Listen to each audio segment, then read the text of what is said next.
2:35 na. Magugutom na siya. Timbangin nga natin ulit ang sarili ko bago umaliko.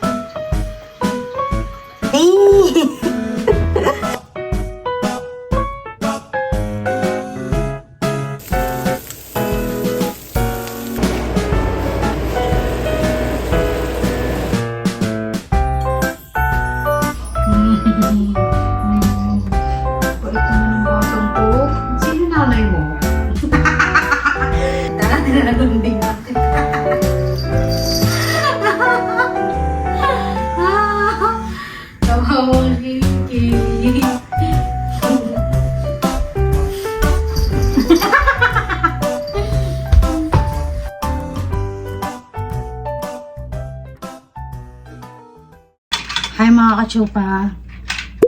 So, ang araw natin ngayon is Wednesday. Today is January 22, 2025. And then, I've been fasting for, what is that? So, the time now is 2:44 p.m. and I've never eat since I wake up. And the last meal that I ate last night is 7 p.m. And huwag na tayo mag-English, nahihirapan tayo. Hindi bagay sa akin mag-English, totoo lang mga kachupa. So ngayon, ang nagtimbang ako kanina, ang pagising ko, ipapakita ko sa inyo later. Pero ngayon, susukatin ko yung tiyan ko kung lumiliit ba. Kasi may napanood akong video sa YouTube na the best way to lose weight in your belly is to intermittent fasting. So, nagawa ko na to noon pa, kaya lang susubukin ko ulit ngayon kasi gusto ko na talagang pumayat, gusto ko nang mawala yung mga taba-taba ko rito. At ang ginagawa ko lang for today is umiinom lang ako ng tubig at wala pa talaga akong nakakain. Kaya yung utak ko parang numulutang. So, sukatin natin yung ating belly button. Kiki, pasaway. And 33. Ito yung sa pusod sinukat ko siya. 33 tayo mga kachupa. Kiki, ano ba? Talagang, dati, ang sukat ko ng bewang, 28. Ngayon, 33 na. So, hindi ko, humihinga pa rin ako mga kachupa. So, wag tayo huminga. Nasa 34. So, humihinga pa rin ako 34 na. 34. Baka sabihin kasi nandadaya no? Tignan natin yung intermittent fasting ko ba is makakabawas ng laki ng tiyan ko. Kasi ang laki talaga mga kachupa. Ang laki ng bilbil ko rito. Kasi dati nakaganto yan Nakaganyan yan. Actually, ganito. Para siyang buntis. Pero, ngayon hindi pa ako makain, nakaganyan na. Normal na yan, Nagsasalita ako, nakahinga ako, Normal na yan, Pero dati talaga, parang alam mo yung buntis. Oo, kachupa. Last year, ang sukat ko is 144. Kaninang umaga, nagsukat ako, nagtimbang ako, nasa 134 na. So, nag-lose ako ng 10 pounds sa diet pa lang namin to. Pero nag-i-start nga ulit ako dahil alam mo yun, yung pa bago-bago ba yung namin. Tingnan natin kung hanggang anong oras ako magpa-fasting o kakayanin ko ba yung 36 hours fasting or 24 hours lang. Tingnan natin kasi mga kachupa, actually, kakabangon ko lang ng bed. Alas 2 ako bumangon ng bed kasi wala naman akong masyadong ginagawa ngayon. At saka naglinis-linis lang ako, nagugas lang ako ng pinggan, nagwalis-walis, ganyan. And then, nanonood ako sa YouTube ng pangalan The Diaries of a CEO. So, yung mga pinapalabas nila doon is yung about health 'Diba? Kasi sabi nga nila sa Philippines, 'di ba, ang sa atin is importante ang breakfast. Pero sa ibang bansa, mga kachupa, it's just another, parang inimbento lang siya, pero ang totoo talaga, hindi talaga importante ang breakfast. So sa mga nagko-comment na importante talaga ang breakfast, mga ganyan-ganyan, noon din mga kachupa, ayan din ang sinasabi ko sa mga magulang ko na importante ang breakfast, huwag ka mag-i-skip ng breakfast. Pero yung marami akong natutunan dito sa Amerika, marami akong nalaman na pagtanto na ganyan-ganyan. Nauso lang daw pala yun sa isang commercial sa US. Kaya ang akala ng mga tao is breakfast is the best meal for a day, parang ganon. So hindi talaga mga kachupa, kaya huwag kayong maniniwala sa mga sabi-sabi. Maganda rin talaga yung nag-aaral tayo at sarili nating, alam mo yon, yung nag-aaral ka na mag-isa, inaayon mo yung yung kalusugan mo, hindi yung naniniwala ka sa mga sabi-sabi lang. Kahit matanda ka na, kahit kailangan lagi ka, araw-araw ka talagang natututo, mga kachopa. Yan nga yung ko, sabi ko sa inyo, mga kachopa. At saka yung sabi nila, masama daw mag-intermittent fasting, magkakaroon ka ng appendicitis, parang ganun tawag din. Ewan ko mga kachupa, pero ang dami kong kilalang religious people, lalo na yung mga Christian, mga Muslim. Tanungin mo sila mga kachupa, marunong silang mag-fasting, kaya nilang mag-fasting, pero hanggang ngayon, hindi naman sila na-appendix. Diba? Ewan ko sa nanay ko din, mahilig magsabi sa akin na maugutom ka, magkakaroon ka ng appendicitis, mga ganyan-ganyan, eme-eme. Pero ang totoo, nasa sa'yo yan. Kung ano yung kinakain mo, kung paano mo disiplinahin yung sarili mo, kung paano ka, mamuhay, lifestyle ba, kung lagi ka bang nakaupo, lagi ka bang hindi nagalaw, pagkatapos mo ba kumain, natutulog ka. Yung, alam mo yun, mga kachupa, kasi noon, nung mataba-taba ako, pagtapos ko kumain ng tanghalian, hapunan, antok na ako mga kachupa, pero ang totoo pala dapat, pagka kumain ka ng food, yung food na yun, bibigyan ka ng energy. Ngayon, kung overeating ka, doon ka aantukin talaga. Kaya sabi ko, kaya pala ako laging inaantok, kasi overeating ako pagkatapos ko kumain. 'Di ba? Kaya, kasi kahit yung asawa ko mga kachupa, pagkatas kumain, inaantok siya, natutulog siya, kaya sabi ko mali yung pagkain mo. Sabihin ako yung doktora dito sa aming bahay, pero alam mo mga kachupa, isa rin sa mga sa back of my mind ko, syempre, bilang asawa, gusto mong humaba yung buhay ng asawa mo. 'Di ba? Hindi lang naman din ako hindi lang ako nag-iisang ganito yung isip, mga ganyan-ganyan. Pero 'di ba, maraming mga tao na nag-iisip din, ano ba dapat talaga. Pero try mga kachupa, i-try nyo mag-intermittent fasting. Promise, hindi kayo magsisisi. Kasi ito, yung intermittent fasting na to, nagawa ko na to last year. Kaya lang, hindi ko siya pinagpatuloy ba. Kumbaga parang, nagpa-fast ako mga, siguro 20 hours lang, gano'n. Pero hindi ko nakakayang mag 36 hours. Hindi ko kaya yun mga kachupa. Pero ngayon, itatry natin. So, timbangan na natin yung ating sarili. So, andito yung aming timbangan.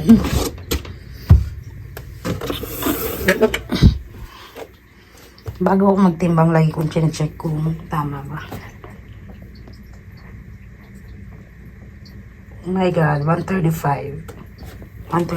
And then, babalik ulit ako, titignan ko ulit. Kasi minsan nagbabago-bago eh. 135 nga. Last year, ang timbang ko mga kasopa is 142, 144. So, tingnan natin later or bukas kung hanggang anong oras ako nag-fasting, ganyan. Tingnan natin yung ating tiyan kung lumiit ba o hindi. Pari 22, 34 yung aking bewang. So, check natin bukas kung anong size na ng aking bewang, kung lumiit ba o hindi.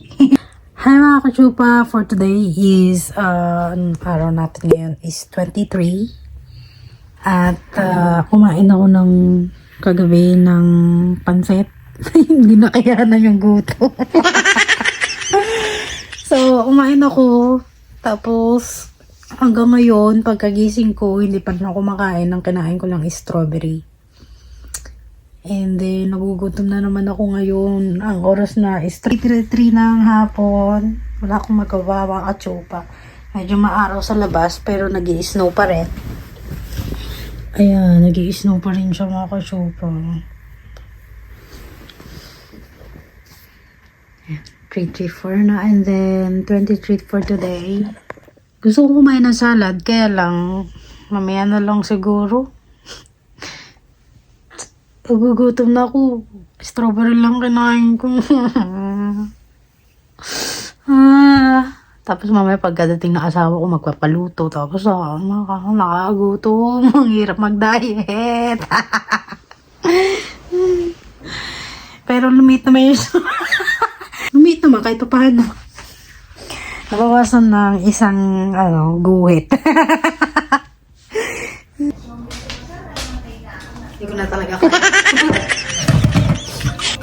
Ang oras ngayon is 4 na ng hapon. Hindi pa ako na nag-almusal, hindi pa ako nag-tanghalian.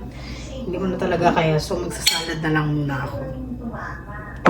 So yung salad na gagawin ko, nagpakulo lang ako ng tubig na may pakulo lang ng tubig. Nagpakulo lang ako ng egg. Lagay ko yung itlog dito.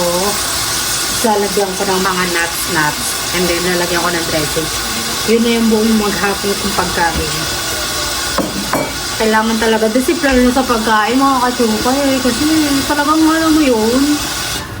Kung hindi ko didisiplinahin sarili ko, parang ako rin yung magsasacrifice. Di ba?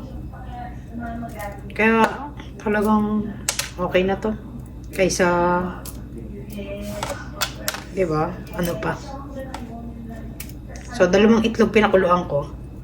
Ang gagawin ko, sa susunod na araw, 1 meal a day lang talaga. Hindi na talaga ako pwedeng mag 2 meal a day. Nakatingin si Kiki. Ano yun, Kiki? Gutom ka rin? Hindi ka naman diet ah. Magagutom na siya. Kakain lang yan, walang katigil lang pagkain niyang bullshit na yan. Mamangha siya, nagbabalat kasi ako ng itlog. Tapos ito, tatabi ko for tomorrow. Ito ulit kakainin ko. And then 2 eggs na lang ulit. Effective naman siya, mga katsupa. Actually, 2 araw ko na tong diet. Pero andun pa rin yung nagkikrave ko sa matatamis. Hindi mo talaga siya maano, pero kailangan ko talagang ulit. Kasi nga, pag hindi ko kinontrol, ako rin ang magsasacrifice. Baka magkaroon ako ng diabetes. Alam mo yun, ayoko pa naman nung makikita ko yung nanay ko nag-i-insulin. Sakit na sakit siya magturo sa sarili niya. Kaya ayoko mangyari.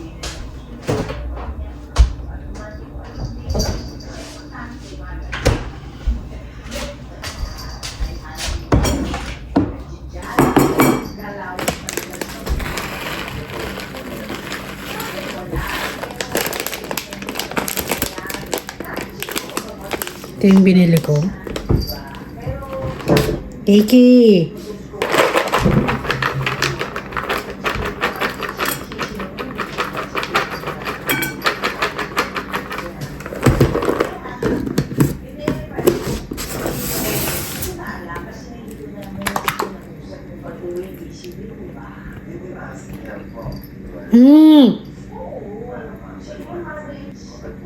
Talaga hina-high blood na naman ako na itong batang to eh.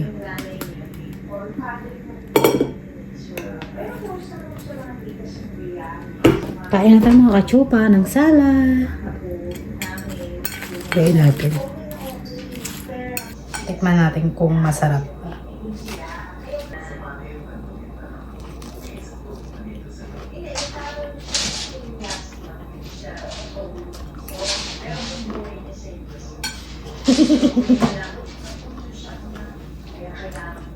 Paano nakaka-umay na magsalad-salad lagi?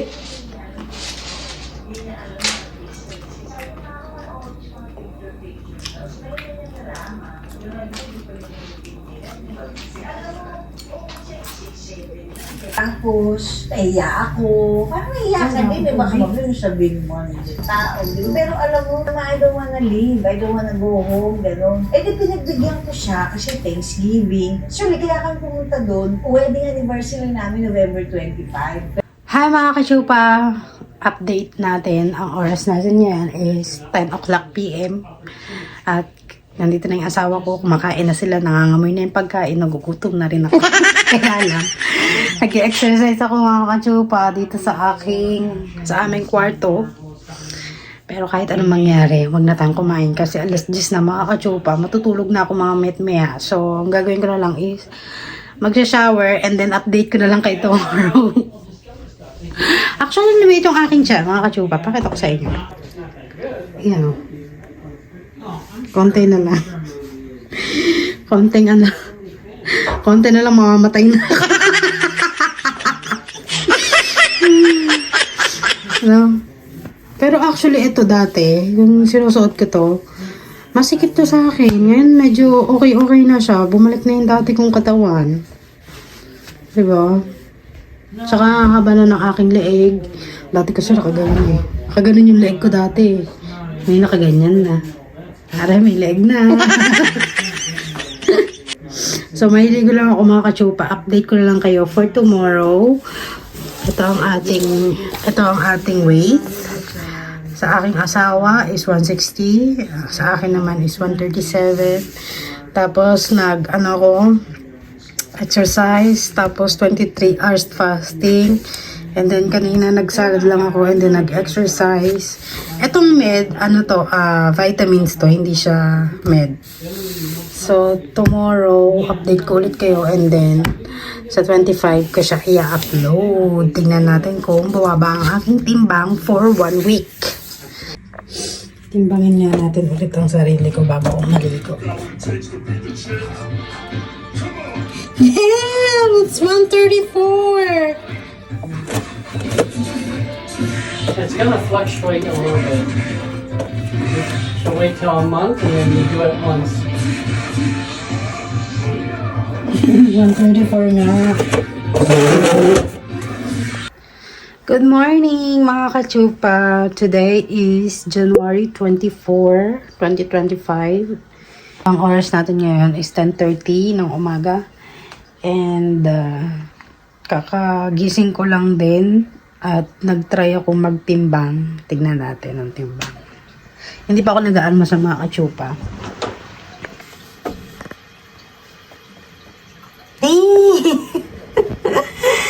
Oh my God! I'm 32. 132.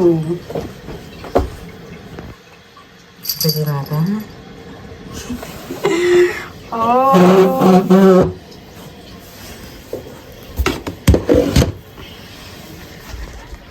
Yan yung mga kachupa, oh. Lumiliit na yung aking katawan. O, diba? What is it? What is it? So, nag-start ako mag-fasting noong 22. Kasi ito, nag-exercise lang ako. Ito, hindi ako nag-diet. Dito kami nag-start magtimbang ng asawa ko. And then, 24 pa lang, nasa 132 na ako. Diba? Ang bilis, no? Pero itong 1 week na to, no-rise ako dito. Tapos, nagkaroon ako ng period. Natapos ako mag-period. Siguro mga 22, 21. 1, 2, 3, 4, 5, 6. Tama, 21. Ayan, ang aking... Lagi ko sinusulat dito para, alam ko yung mga nangyayari sa buhay ko, sa katabang ko, diba? May naparood pala ako mga kachupa. Kasi nagising ako kanina alas 7, hindi pa ako tumatayo. Snow pa rin sa labas. Grabe Hindi na yata matutunaw. May napanood. Kiki, come here. Kiki, halika. Napanood ako. Sarap ko nga. Kasi si Kiki pumapasok kasi Kinakaukaw yung inidoro. May napanood ako sa YouTube kanina. The longer you fast, the better. Yung gaganda daw yung circulate ng dugo mo. Oo, magugutom ka. Nandyan yun. Pero maganda kasi yung dinidetox mo yung body mo bago ka kumain. Di ba? Tulad niyan, mga ilang araw na ako nagpa-fasting, hindi na ako nag-crave sa mga matatamis na naman. Kaya dapat talaga consistent yung pagda-diet ko. May araw ngayon, so mamaya magpapaaraw ako. Pero, sabi ng asawa ko, lutuan ko daw siya ng beef broccoli. Puro gulay na yung aming laman ng fridge. Dati, ang daming laman, no? So, ngayon, lutuan ko daw siya ng beef broccoli. Yan. Kiki, ba't hindi ka pumasok? Tapos, isang onion. And then, ito ginawa ko sa garlic namin. So, 24, meron pa akong 2 days para ubusin to. Nilagay ko kasi yung garlic namin dito. Kasi, pag nandito, nabubulok agad. So, chinap ko lahat, tapos nalagyan ko ng olive oil. Pag ganun daw, 1 week lang daw ang So, ayun ang ginawa ko. Nilagyan ko siya ng date para alam ko kung kailan ang expiration. And then, ito yung gamit naming beef, broccoli, onion. Tapos, sabi ng asawa ko, gamit daw ako ng black pepper and ketchup. Oo, nagamit siya ng ketchup, mga kachupa. Actually, masarap din. Meron pa ba kaming ketchup? Ang gulo na naman ang lagayan ko naman. Hindi na naman inaayos. Kasi mga kachupa, pag pinatayo mo yan, hindi mo siya makikita. Kaya ginaganyan ko. Kasi nakikita ko yung mga pangalan. Ayan. Diba? So, ito yung kailangan natin. At saka ketchup daw sa mga asawa. Ito ang ketchup. Ayan. Luto tayo mga kachupa. And then later, papakita ko sa inyo kung paano ko lutuin yung broccoli with beef. Kung paano ko siya gawin, no? Pahit ko na talaga, oh. Eme lang.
done or no? Listen. It's done? Meow, meow, you want something? Good boy or bad boy? You bad boy, huh? You bad boy. He wants to reach my face. Baby, you didn't eat breakfast yet? No, of course not.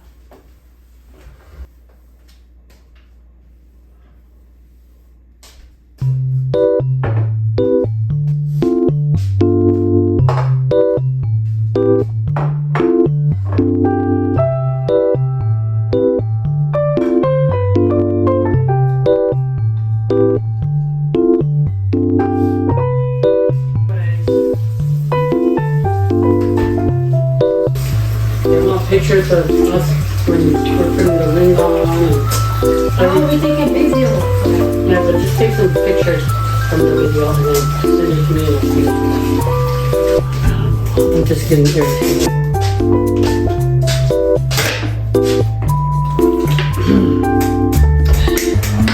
Oh, what's that? Extra? Well, we'll see how it turns out. You're having fun there?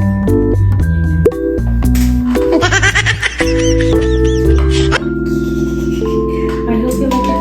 Did you taste it? Yeah. Good?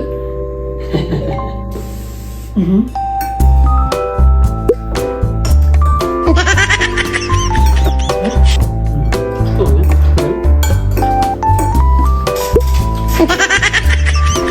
With the soy sauce? No. Only ketchup. Did you put too much water? Feels like it's a little wet. It's okay. So what are you doing? You're getting there. It's good. I stop. I think you overdid it on the water. Tapos na kami kumain mga kasupa. Masarap naman. Kaya hindi ganun kasarap katulad nung niluto ng asawa ko. Kasi ang gusto ng asawa ko dry. Ang gusto ko medyo may konting sarsa. Ito na ang atin. So, syempre, luto ko, hugas ko. Diba, Kiki?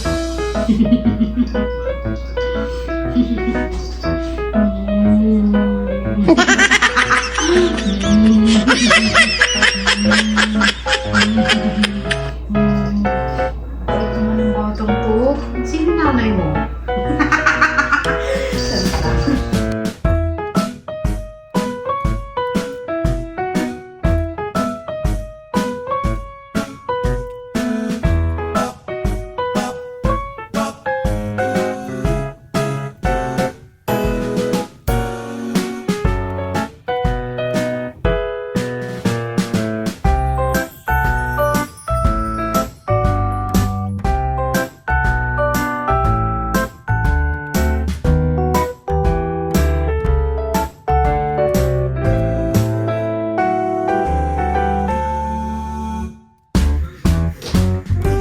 So finally mga kasyupa, tapos na ako maglinis. Magpaalam na tayo ngayon. Come here! Come here! Let's play!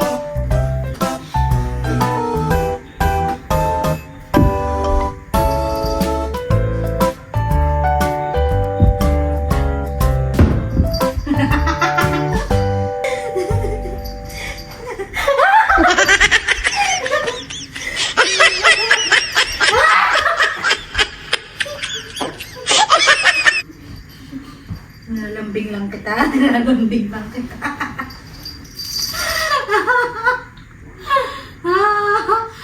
Kawawang Kiki.